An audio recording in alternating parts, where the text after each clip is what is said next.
용용이의 경제학 교실. 안녕하세요.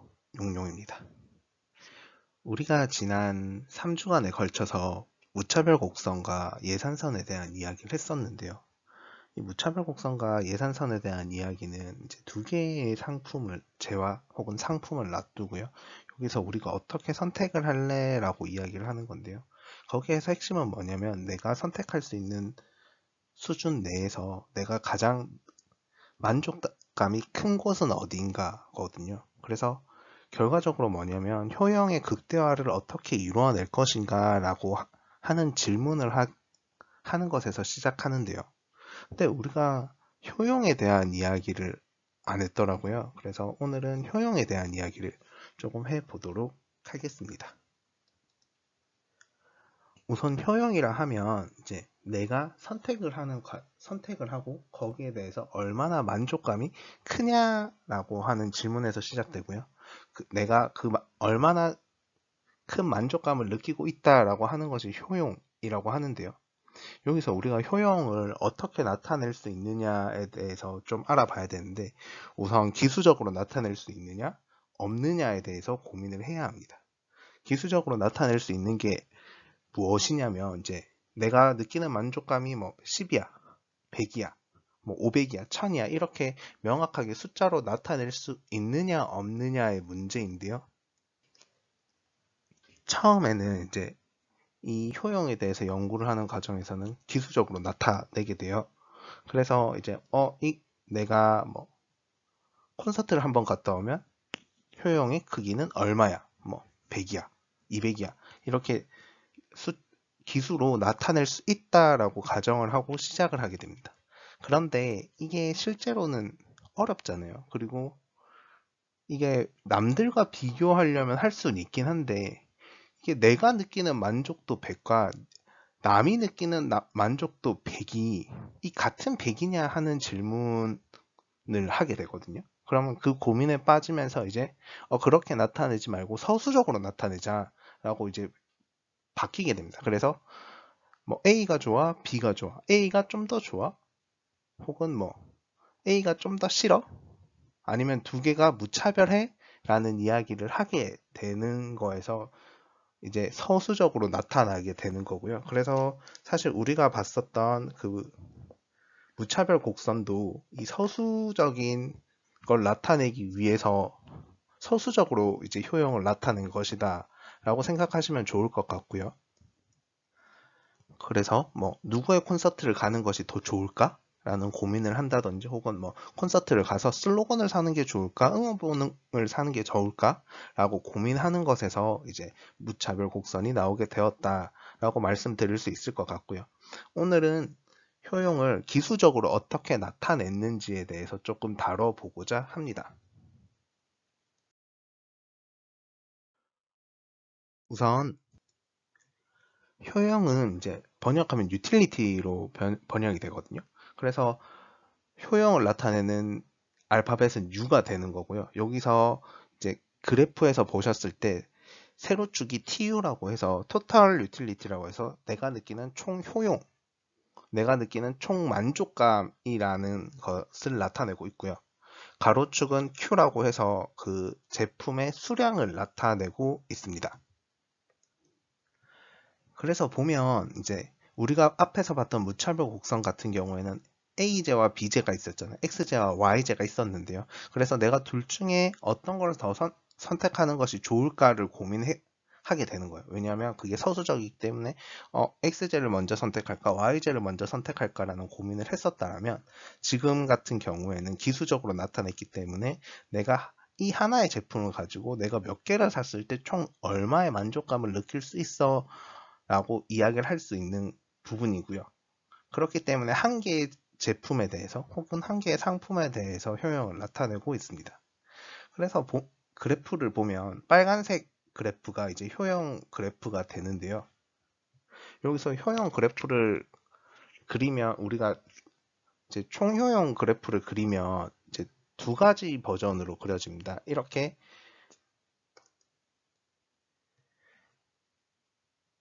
A점까지 A점을 변곡점으로 해서 이 올라가는 그래프 자체의 기울기가 가팔라졌다가 완만해지는 경우가 있고요. 혹은 처음부터 완만하게 그리는 경우가 있습니다.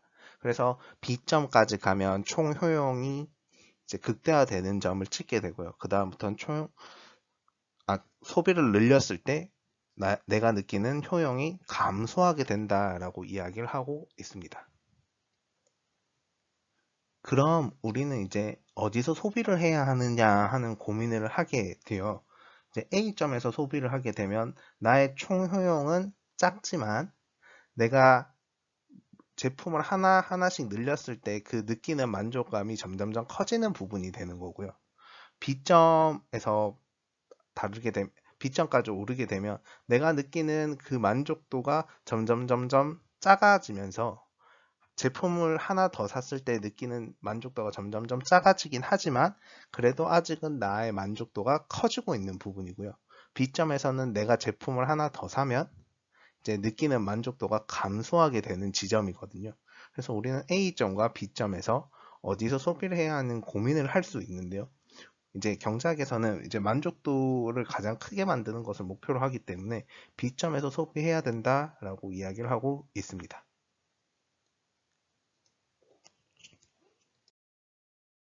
다음은 한계 효용에 대한 이야기입니다. 이제 한계라는 이야기는 경제학에서 정말 많이 쓰는 단어고요. 이거 이제 한계를 이제 번역했을 때 마지널이라고 해요. 그래서 이제 MU라고 해서 MU를 우리는 한계 효용이다라고 이야기를 하고 있습니다.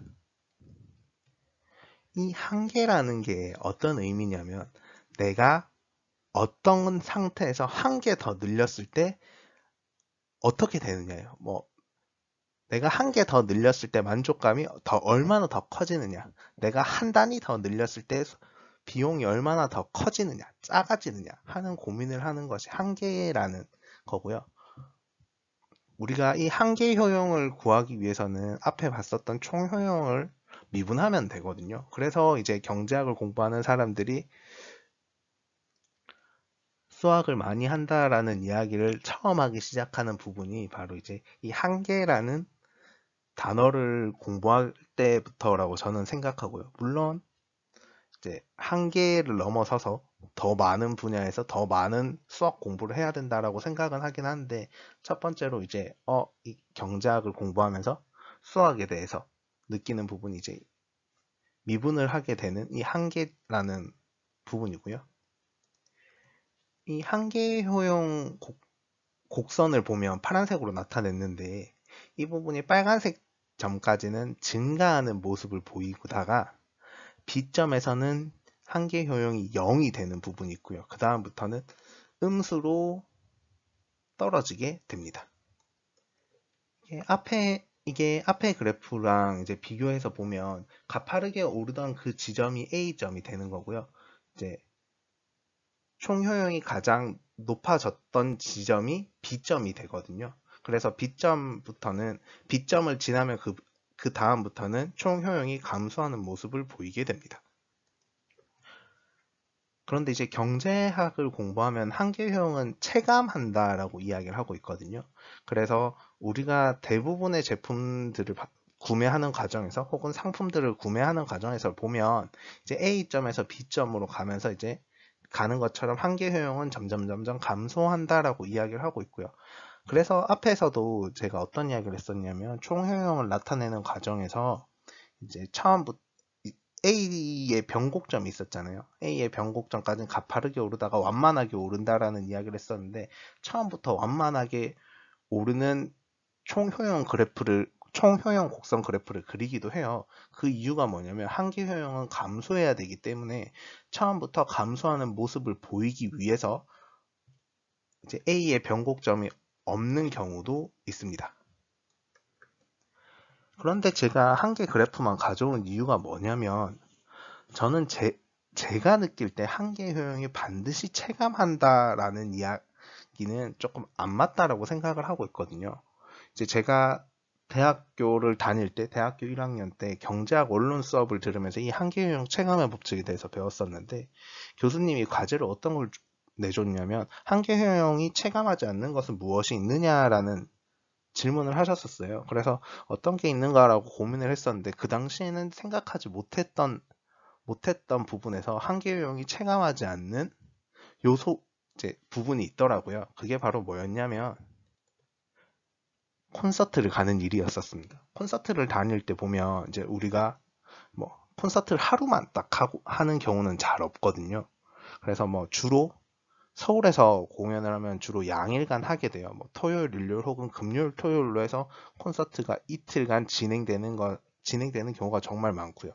또 혹은 제가 좋아하는 가수인 서태지 같은 경우에는 전국 투어를 하는 경우가 있거든요. 그렇게 되다 보면 전국 투어를 다 다녀보면 첫 번째 공연과 두 번째 공연이 레파토리가 전반적으로는 비슷한데요. 조금씩은 다르거든요. 그러면 그 콘서트장 안에서 내가 느끼는 재미가 점점점 커집니다. 저는 개인적으로 그랬었어요. 그렇기 때문에 이게 콘서트를 가면 첫날만 갖는 경우랑 첫날, 둘째 날을 다 갖는 경우랑 비교해보면 둘째 날 훨씬 더 재밌게 놀 수 있어요. 왜냐하면 그 뒤에 상황을 알고 있기 때문에 그걸 내가 어떻게 대비해야 되는지도 알 수 있고요. 또 이제 콘서트를 가기 위해서 우리가 이제 예습을 해야 되는데 그 예습 과정이 필요가 없어지잖아요. 그렇기 때문에 더 많이 즐길 수 있다라고 생각을 하고 있습니다. 근데 이제 최근에 뭐 레드벨벳이나 에스파가 서울에서 콘서트를 했는데 양일간 했었어요. 보아도 마찬가지였고요. 그런데 저는 한 번밖에 못 갔거든요. 그러면 이게 경제학적인 선택이었냐라고 한다면 앞에서 봤었던 대로 무차별 곡선과 예산선을 그려봤을 때 제가 선택할 수 없는 범위에 있었기 때문에 선택하지 않았던 것이고요.